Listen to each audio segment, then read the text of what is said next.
Hello, good morning everyone. जैसे कि बच्चों आपको पता है आज की हमारी क्लास 10th की जीव विज्ञान के जैव प्रक्रम पाठ के पाठ नंबर भाग 3 का क्लास है। इसमें आप जानेंगे, हमारा टॉपिक था पोषण। पोषण में आज पढ़ेंगे आप कार्बोहाइड्रेट। पोषण में क्या पढ़ेंगे? कार्बोहाइड्रेट। ठीक है, देखिए आप प्रत्येक क्लास को बच्चों प्रत्येक क्लास को कंटिन्यू लेते रहिए, एक दिन भी क्लास को मिस ना करें। एक कहावत सुनी है ना, कौन सी? बूंद बूंद करके घड़ा भरता है, उसी तरह रोज थोड़ा थोड़ा पढ़ने से सफलता प्राप्त होती है। स्टार्ट करते हैं न्यूट्रिशन में कार्बोहाइड्रेट। न्यूट्रिशन में कार्बोहाइड्रेट। देखिए हम जानते हैं कार्बोहाइड्रेट क्या होता है। उस दिन आपको हमने बताया था कार्बोहाइड्रेट एक ऊर्जा का स्रोत होता है। क्या होता है? शरीर में ऊर्जा प्राप्त करने का एक पोषक तत्व है, वो है कार्बोहाइड्रेट और वसा। दो हमारे शरीर में ऊर्जा प्रदान करते हैं पोषक तत्व है कार्बोहाइड्रेट और वसा। अब जानते हैं कि कार्बोहाइड्रेट है क्या। कार्बोहाइड्रेट क्या है जानते हैं। देखिए बच्चों, जैसा कि कार्बोहाइड्रेट अंग्रेजी में CARBOHYDRATS होता है, इसी प्रकार से कार्बो की हम क्या लेते हैं? सी। कार्बो की हम क्या लेते हैं? सी। और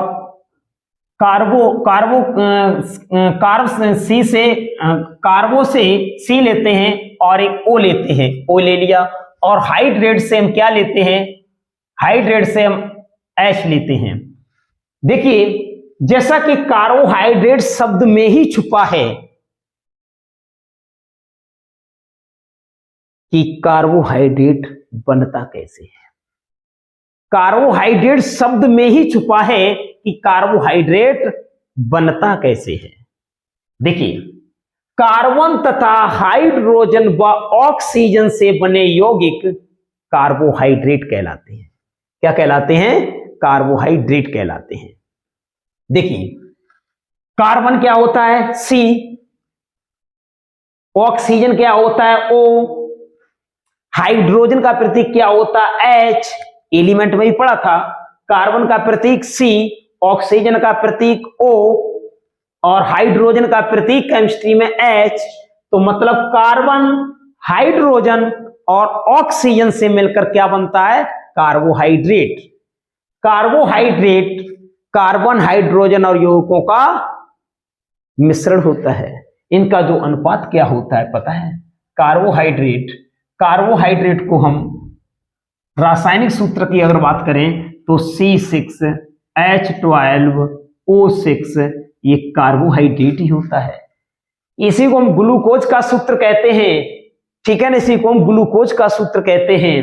ठीक है ना, यही आपका कार्बोहाइड्रेट सभी मतलब ग्लूकोज, फ्रक्टोज है ना, इन सभी का सूत्र C6H12O6 होता है, चाहे ग्लूकोज हो चाहे फ्रक्टोज हो। ठीक है ना। तो देखिए अगर इसका हम रेशियो की बात करें तो इसमें पूरे से आप इसमें 6 से भाग दे दें तो हमारा रेशियो निकल आता है। जो अणुसूत्र लिखा होता है कार्बोहाइड्रेट का, देखिए बच्चों इसे हम क्या बोलते हैं? शर्करा। कार्बोहाइड्रेट क्या बोलते हैं? शर्करा। शर्करा मतलब मीठा। चीनी नहीं, चीनी का सूत्र अलग होता है, जिसमें 2 ग्लूकोज के अणु मिल जाएं वो बन जाती है चीनी, जिसे कहते हैं सुक्रोज। क्या बोलते हैं? सुक्रोज। और कार्बोहाइड्रेट क्या? एक शर्करा है। ठीक है ना, शर्करा मतलब मीठा। और कार्बोहाइड्रेट के अंदर आपका कौन कौन आता है? सुक्रोज, फ्रक्टोज, ग्लूकोज, ठीक है ना, गैलेक्टोज, लैक्टोज और स्टार्च, सेलुलोज, ये सभी किसके भाग हैं? पढ़ाए थे कार्बोहाइड्रेट के। कार्बोहाइड्रेट के भाग है ना। तो सभी में एक ये यौगिक होगा ही क्या? C6H12O6, जिसमें मतलब एक अणु होता है C6H12O6 का, वो कहलाता है मोनोसैकेराइड। ठीक है ना। और जिसमें 2 अणु होते हैं वो डाइसैकेराइड, और जिसमें 2 से अधिक अणु होते हैं वो कहलाता है पॉलीसैकेराइड। कार्बोहाइड्रेट के 3 भाग होते हैं, मोनोसेकेराइड, डाइसेकेराइड और पॉलीसेकेराइड। ठीक है ना, मोनोसेकेराइड, डाइसेकेराइड और पॉलीसेकेराइड। अब देखते हैं, अगर इसमें 6 से भाग दे दिया जाए तो इसका अनुपात निकल आता है। अगर इसमें 6 का भाग देंगे तो यह कितना हो जाएगा 1। इसमें जब आपका 6 का भाग जाएगा तो इसमें भी हो जाएगा 1। और सॉरी, यहां मिस्टेक हो गई, यहां आप हाइड्रोजन लिखें और यहां पर ऑक्सीजन लिखें। ओके, देखो ये मैंने हाइड्रोजन ले लिया था, ये ऑक्सीजन ले लिया। इसमें 6 का भाग देंगे तो यहाँ कितना आ जाएगा 2, और इसमें 6 का भाग होता है यहाँ रहेगा 1। तो इसका मतलब ये है कि कार्बोहाइड्रेट का जो अनुपात होता है, कार्बन हाइड्रोजन ऑक्सीजन का जो अनुपात होता है कार्बोहाइड्रेट में, वो कितना होता है 1:2:1। मतलब 1:2:1 के अनुपात में कार्बोहाइड्रेट में ये तत्व होते हैं। कौन? कार्बन, हाइड्रोजन और ऑक्सीजन जो तत्व हैं 1:2:1 में कार्बोहाइड्रेट में पाए जाते हैं। आगे बात समझ में? कार्बोहाइड्रेट में पूछा जाए क्वेश्चन, कार्बोहाइड्रेट में कार्बन, हाइड्रो, ऑक्सीजन का अनुपात क्या है? बताइए, कार्बन, हाइड्रोजन, ऑक्सीजन में जो कार्बोहाइड्रेट है, कार्बोहाइड्रेट में कार्बन, हाइड्रोजन, ऑक्सीजन का अनुपात क्या है? क्या बताएंगे? 1:2:1, 1:2:1, इतने अनुपात में ये तत्व इसमें उपस्थित होते हैं कार्बोहाइड्रेट में। ठीक है ना, इससे अनुपात को नोट कीजिए। देखिए बच्चों, कार्बोहाइड्रेट अभी आप समझ सके हैं कितने रेशियो में कार्बन, हाइड्रोजन, ऑक्सीजन पाया जाता है। अब जानते हैं कार्बोहाइड्रेट की परिभाषा क्या है। कार्बन, हाइड्रोजन और ऑक्सीजन से मिलकर बने यौगिक, मतलब कार्बन, हाइड्रोजन, ऑक्सीजन से मिलकर बने यौगिक क्या कहलाते हैं? कार्बोहाइड्रेट कहलाते हैं, जैसे अभी मैंने आपको बताया था। ठीक है ना। अब देखिए इसका उपयोग क्या होता है।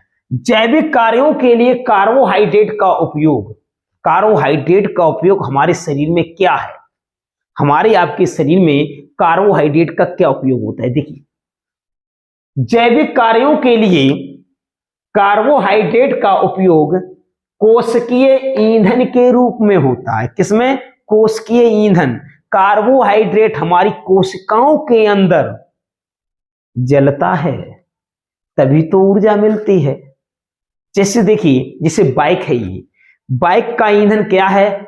बाइक का ईंधन क्या है? पेट्रोल। कार का ईंधन क्या है? डीजल। डीजल, पेट्रोल, गैस, ये तो होते हैं वाहनों के ईंधन। जब ये जलते हैं तो इनसे गैस निकलती है और क्या निकलती है? ऊष्मा निकलती है। जो ऊष्मा निकलती है वही ऊष्मा इसके इंजन की पिस्टल को गर्म करता है, जिससे पिस्टल चालू होती है ऊष्मा की वजह से, हीट की वजह से। और ईंधन जलता है, जिसमें से गैस निकलती है, वो साइलेंसर के माध्यम से बाहर निकलती है, जिसे कहते हैं CO2 गैस। ऐसे हमारे आपके शरीर के अंदर कार्बोहाइड्रेट क्या काम करता है पता है? ईंधन के रूप में।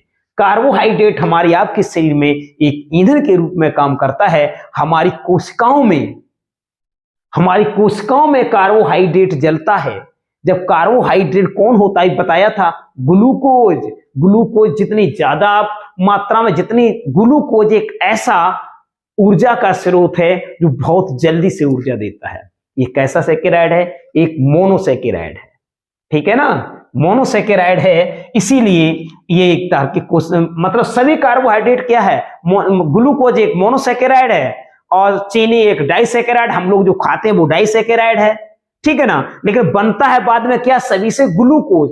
आप कुछ भी खाएंगे वो बनेगा सभी मोनोसेकेराइड, मतलब सब ग्लूकोज में ही परिवर्तन होता है। जो कुछ भी आप खाते हैं वो किस में बदलता है? ग्लूकोज में। जब ग्लूकोज में बदल जाता है तभी ग्लूकोज हमारे शरीर के, हमारे कोशिकाओं के अंदर ईंधन के रूप में कार्य करता है। और जब ईंधन जलता है तो क्या निकलता है? हमारे शरीर से भी गैस निकलती है।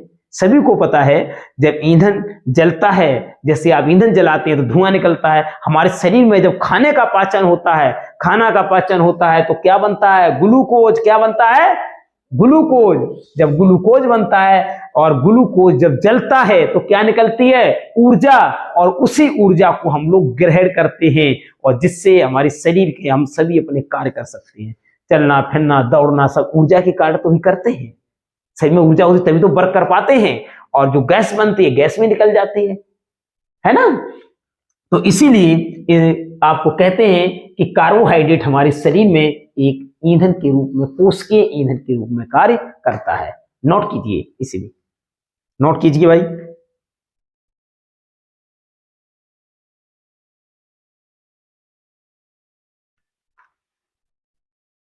जैसे कि बच्चों अभी आपको बताया था कार्बोहाइड्रेट का हमारे शरीर में क्या उपयोग होता है। अब जानते हैं कार्बोहाइड्रेट का क्लासिफिकेशन। क्लासिफिकेशन ऑफ कार्बोहाइड्रेट्स मतलब कार्बोहाइड्रेट का वर्गीकरण।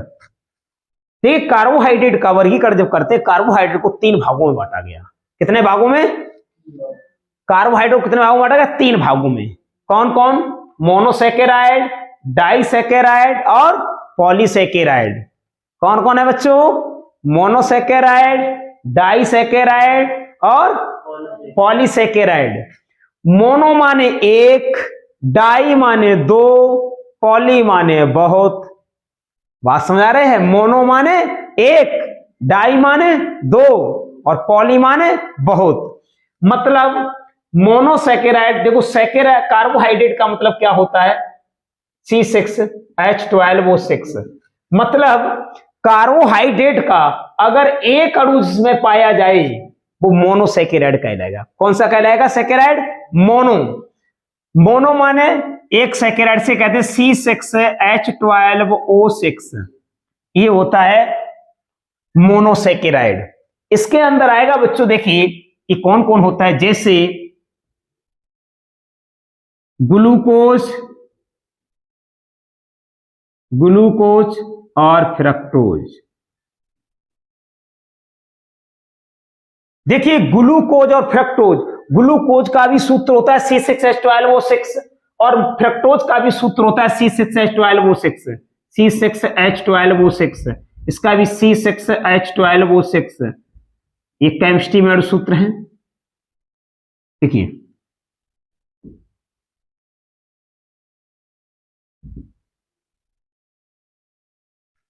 देखिए मोनोसैकेराइड का मतलब होता है जिसमें एक अणु कार्बोहाइड्रेट का, जिसमें एक अणु पाया जाए वो मोनोसैकेराइड कहलाता है। कैसा कहलाता है? मोनोसैकेराइड।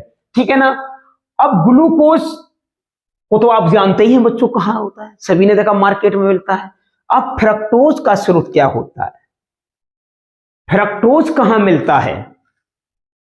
फ्रक्टोज सभी फलों में मिलता है। सेब है, ठीक है ना, सेब वगैरह, अनार वगैरह जो भी फल है, जो फ्रूट हैं, उनमें क्या मिलता है? फ्रक्टोज। फ्रक्टोज ग्लूकोज से अधिक मीठा होता है, ग्लूकोज से अधिक मीठा होता है। ये दोनों सरल भोजन है। कैसे हैं? सरल भोजन। जो मोनोसैकेराइड भोजन होता है वो सिंपल और सरल भोजन होता है। डाइसैकेराइड थोड़ा कठिन भोजन होता है और पॉलीसैकेराइड बहुत कठिन भोजन होता है। ठीक है ना। देखिए अब होता क्या है, कभी आपने देखा किसी के यहां कोई मरीज हॉस्पिटल में भर्ती हो तो लोग क्या सोचते हैं पता?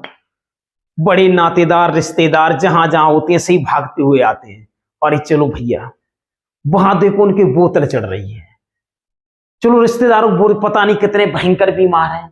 अरे ऐसा कुछ नहीं होता यार, व्याकुल होने की जरूरत ही नहीं है। शरीर में जब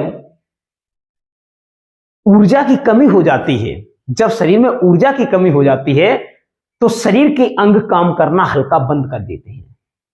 शरीर में जब ऊर्जा कम होगी तो क्या होगा? शरीर में अंग जो हमारे है काम करना, कार्य करना थोड़ा थोड़ा बंद करने लगते हैं, जिससे इंसान ऐसा लगता है कि बहुत अधिक बीमार है। बहुत अधिक नहीं होता है। शरीर में ग्लूकोज, पता है डॉक्टर क्या करते हैं? बोतल लगाते हैं तो कुछ नहीं लगाते हैं, उस पानी के साथ में आपको ग्लूकोज देते हैं, डायरेक्टली इंजेक्ट नहीं करते हैं। उस बोतल में ग्लूकोज डालने के बाद आपको डायरेक्ट आपके शरीर में इंजेक्ट कर देते हैं, जिससे आपको जल्दी से ऊर्जा मिल सके। और क्या होता है, भोजन जब बीमार आदमी उसके अंदर ऊर्जा कम होती है, वो भोजन पचा नहीं सकता। अगर उससे आप डाइसैकेराइड खिलाएंगे, जैसे आपने रोटी खवा दी, चावल खिला दिए, रोटी चावल पूरी कुछ भी खिलाएंगे तो सब डाइसैकेराइड है। क्या है? डाइसैकेराइड। और डाइसैकेराइड इतना आसान नहीं पचेगा, वही पचा पाएगा जिसके अंदर पहले से ऊर्जा हो, और तुम्हारे अंदर पहले से ही ऊर्जा नहीं है तो आप डाइसैकेराइड नहीं पचा सकते हैं। क्यों? डाइसैकेराइड पहले टूटता है किसमें? मोनोसैकेराइड में। पहले डाइसैकेराइड किसमें टूटेगा? मोनोसैकेराइड में। जब मोनोसैकेराइड में टूटेगा तो बनेगा क्या? ग्लूकोज। और ग्लूकोज आपकी कोशिकाओं में जलेगा तो क्या मिलेगी? ऊर्जा। आगे बात समझ में? डाइसैकेराइड का मतलब होता है मोनोसैकेराइड के दो अणुओं का होना, मतलब दो ग्लूकोज अणुओं का होना कहलाएगा डाइसैकेराइड। और जिसमें 2 से अधिक 10 तक ग्लूकोज के अणु होते हैं, लगभग 10, 15, 20 अणु ग्लूकोज के आ जाते हैं तो बन जाता है पॉलीसैकेराइड। क्या बन जाता है? पॉलीसैकेराइड। जिसमें 10 से अधिक मतलब 10, 15, 20, 8, 5 इतने मतलब हो जाएं, कौन? मोनोसैकेराइड, 6 ग्लूकोज के अणु, तो बन जाता है पॉलीसैकेराइड। ठीक है ना? तो बात होती है, तो जब कोई बीमार घर पे हो जाता है, जब कोई हॉस्पिटल में भर्ती मरीज होता है तो बड़े रिश्तेदार सब बेचारे देखने चले, चलो देखें भैया भी बीमार हुई। अरे भाई कुछ नहीं होती है, बोतल चढ़ने का मतलब होता है उसके अंदर ग्लूकोज की कमी हो रही, इसलिए उसे बोतल के माध्यम से ग्लूकोज दिया जा रहा है ना। अब क्या होता है, आपने देखा मरीजों को कहते हैं साहब इन्हें पूरी ना खिलाना, चावल ना खिलाना, रोटी ना खिलाना। क्यों मना करते हैं पता है? इसलिए मना करते हैं कि ये सभी भोजन हमने बताए ये कैसे हैं, डाइसैकेराइड हैं। वो क्या कहेंगे? ग्लूकोज खिलाएंगे, उसके बाद ये कहेंगे भाई ऐसा करो, डॉक्टर कहेंगे आप फल वगैरह ले आओ, फल फ्रूट ले आओ, मरीज को खिलाओ। क्यों फल फ्रूट बताते हैं पता? क्योंकि फ्रूट में क्या होता है? मोनोसैकेराइड। फ्रूट में क्या होता है? फ्रक्टोज। फ्रूट में क्या होता है? फ्रक्टोज। याद रखेंगे, फा से फल और फा से फ्रक्टोज, फा से फल और फा से फ्रक्टोज। याद हो गया? फल में क्या है? फ्रक्टोज। कौन सा कार्बोहाइड्रेट है? मोनोसैकेराइड। मोनोसैकेराइड में कौन? फ्रक्टोज। ठीक है ना? फल में क्या है? फ्रक्टोज। फ्रक्टोज कौन सा कार्बोहाइड्रेट है? मोनोकार्बोहाइड्रेट। याद हुआ? ठीक, याद रखेंगे, फा से फल मतलब फल, फल से फ्रक्टोज। क्लियर? हाँ। तो क्या होता है, फल खिलाने को मरीज को देते हैं और रिश्तेदार भागते हुए आते हैं, बेचारे चलो फल ले चलें। सभी 1 किलो 2-2 किलो 4-4 किलो सेब अनार बांध के ले आते हैं, लो चलो भाई मरीज हैं लेके चलिए। तो उन्हें जाके देते। क्यों देती है? डॉक्टर बताते हैं इसलिए फल खाने के लिए, है ना? क्योंकि वो फल को पचा सकते हैं, क्योंकि वो मोनोसैकेराइड है, केवल ग्लूकोज और फ्रक्टोज ही मरीज पचा सकता है। ठीक है ना? अब बात करते हैं हम डाइसैकेराइड की। इसकी बात करते हैं डाइसैकेराइड। अब डाइसैकेराइड थोड़ा मुश्किल होता है पचाना, पचा तो लेते हैं लेकिन मोनोसैकेराइड की अपेक्षा मुश्किल होता है। जैसे सुक्रोज। क्या होता है? सुक्रोज। सुक्रोज मतलब चीनी। C12H22O11 इसका सूत्र होता है चीनी का। C12H22O11 इस सुक्रोज कहते हैं। सुक्रोज, लैक्टोज, क्या बोलते हैं? लैक्टोज। लैक्टोज का मतलब समझिए। उसके बाद होता है माल्टोज। देखिए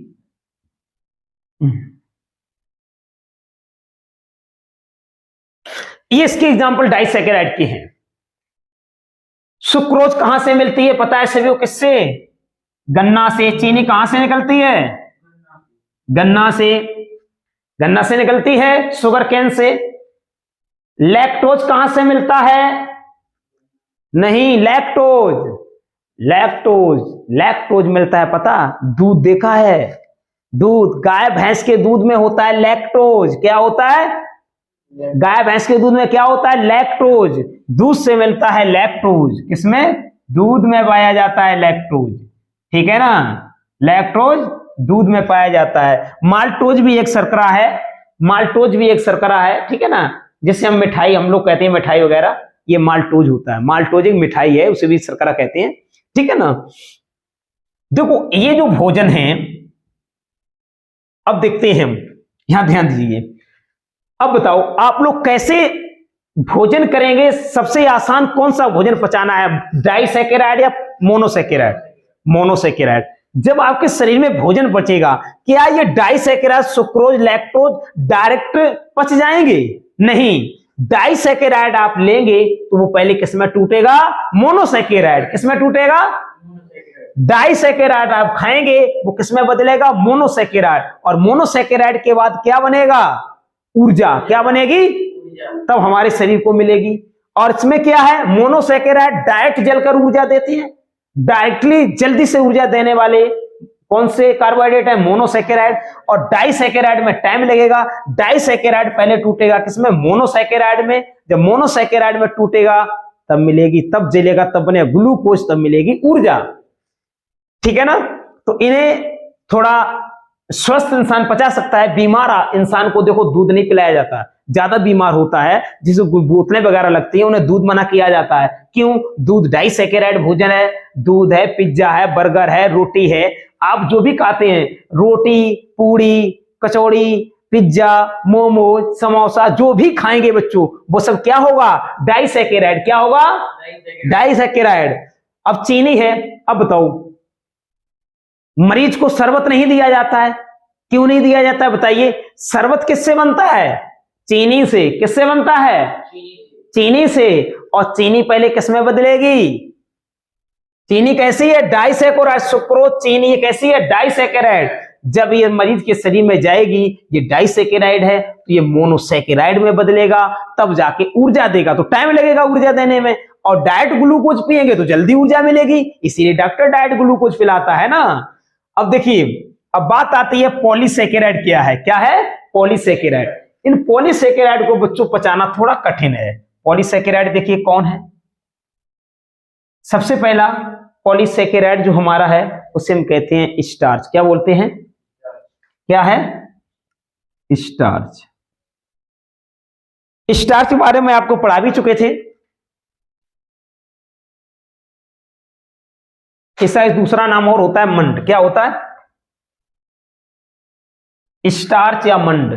क्या होता है? स्टार्च या मंड। एक और है सेलुलोज।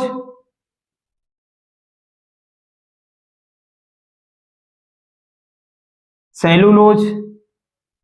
उसके बाद यहां से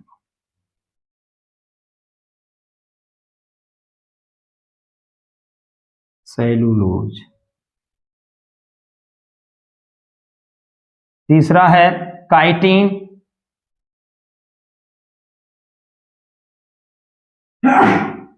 काइटिन।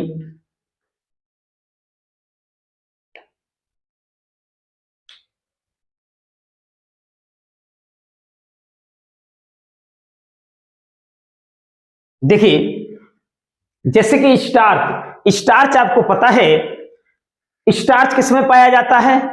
चोकर। चोकर मतलब भूसी। जो आटा छानने के बाद जो ऊपर भूसी बचती है उसी को चोकर कहते हैं। इसका स्रोत जो आपका है चोकर। क्या है? चोकर। इस या कैप्सूल। कैप्सूल जानते हैं? कैप्सूल देखा क्यों भाई?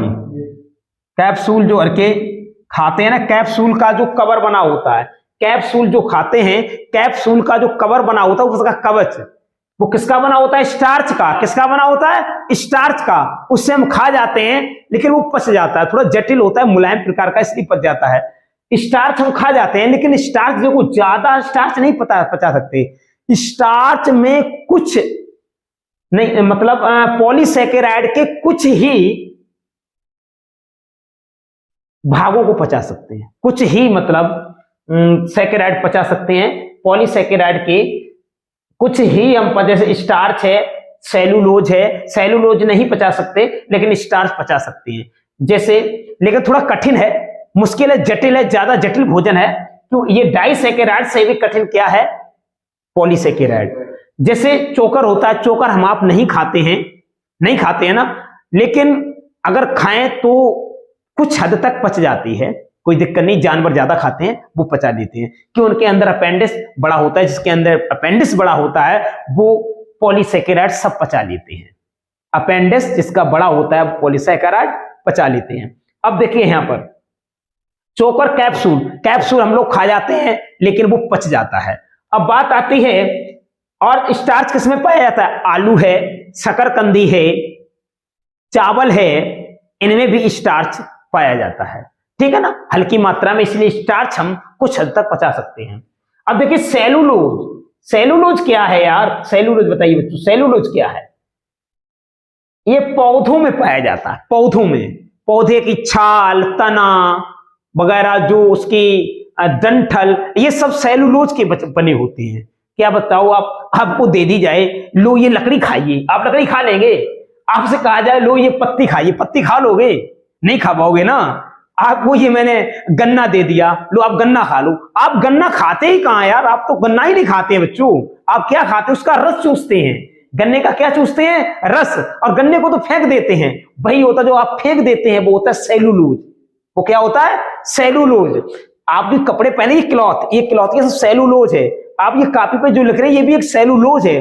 कॉपी है, कागज, कागज, कपड़ा, बैग, वस्त्र, रेशा, धागा, ये सब किससे तैयार होते हैं? पेड़ पौधों से। किससे तैयार होते हैं? पौधे, पौधों के तने से, के रेशे से, पौधे के तने से रेशे निकाले जाते हैं, रेशे से कागज बनता है, कागज, कपड़ा, ये उसी से बनते हैं। और नोट, हर के जेब में जो नोट रखते हैं वो भी सेलुलोज है। वो क्या है? नोट क्या है? किसके बनते हैं? सेलुलोज के बनते हैं। हम सेलुलोज को नहीं पचा सकते हैं, समझे? सेलुलोज जैसे चारा, भूसा जानवर पचा लेते हैं, जिसके अंदर अपेंडिक्स बड़ा होता है वो सेलुलोज को पचा लेते हैं। अपने अंदर अपेंडिक्स बहुत छोटा होता है, और अपने अंदर से, अपने से भी छोटा अपेंडिक्स कौन से जानवर में होता है बताइए? ऐसा कौन सा जानवर है जिसमें मनुष्यों से भी छोटा अपेंडिक्स हो? पता है? शेर, चीता, भेड़िया, जो केवल मांस को खाते हैं, जो केवल मांस को खाते हैं, उनमें अपेंडिक्स बहुत छोटा होता है। ठीक है ना? हम आप चारा नहीं खाते हैं, गाय भैंस चारा खाते, उसका अपेंडिक्स बड़ा होता है, इसीलिए वे चारा, भूसा, ठीक है ना, पत्ती, तने सब पचा जाती हैं। ओके, हम आप नहीं पचा पाते, लेकिन हम कुछ सेलुलोज पचा सकते हैं। जैसे बथुआ है, पालक है, मेथी है। मेथी के तने खाते हैं, डंठल खा जाते हैं, पालक के खा जाते हैं ना, तो उसमें भी सेलुलोज है। हम हल्का सेलुलोज पचा लेते हैं, जो मुलायम तने जिसके होते हैं, मुलायम तने वाला सेलुलोज, जिसमें मुलायम तने जिस पौधों के होते हैं, उन पौधों को सेलुलोज को हम पचा लेते हैं। ठीक है ना? लेकिन कुछ हद तक हम सेलुलोज पचा लेते हैं। ये किसमें पाया जाता है? पौधों के तनों में, तनों और छालों में, पौधों के तनों और छालों में, लिख लीजिए। अब देखिए बच्चों, बात आती है काइटिन। काइटिन क्या है? काइटिन को तो हम बच्चों पचा ही नहीं सकते। काइटिन बहुत ही जटिल पॉलीसेकेराइड है। कछुआ देखा? कछुए का जो ऊपर का कवर होता है वो काइटिन का बना होता है।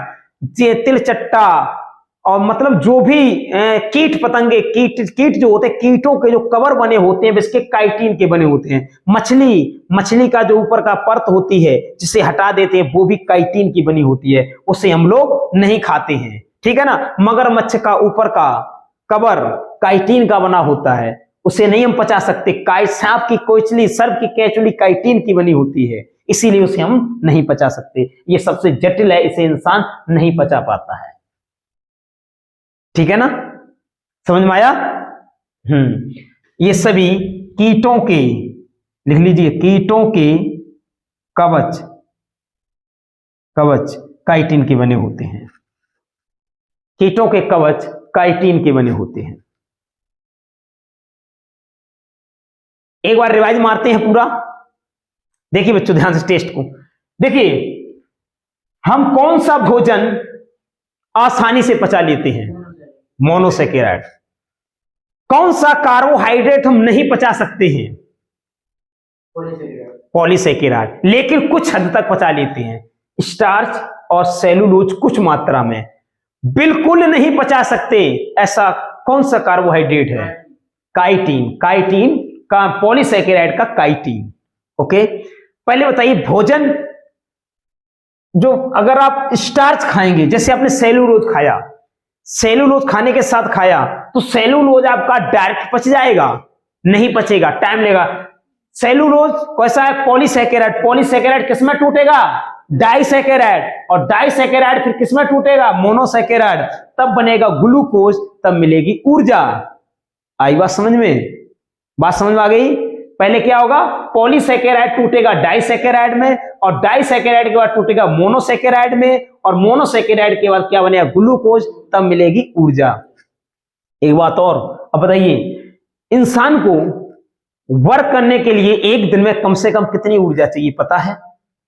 2500 किलो कैलोरी। लिख लीजिए, इंसान को एक दिन में 2500 किलो कैलोरी ऊर्जा वर्क करने के लिए चाहिए। और 1 ग्राम ग्लूकोज से 4.2 किलो जूल 2 किलो कैलोरी ऊर्जा प्राप्त होती है। 1 ग्राम कार्बोहाइड्रेट से 4.2 किलो कैलोरी 4.2 किलो कैलोरी ऊर्जा प्राप्त होती है। ठीक है, आज का कार्बोहाइड्रेट का टॉपिक फिनिश होता है। नेक्स्ट क्लास कल देखेंगे, ठीक है ना? My channel is subscribe and likes. Thanks.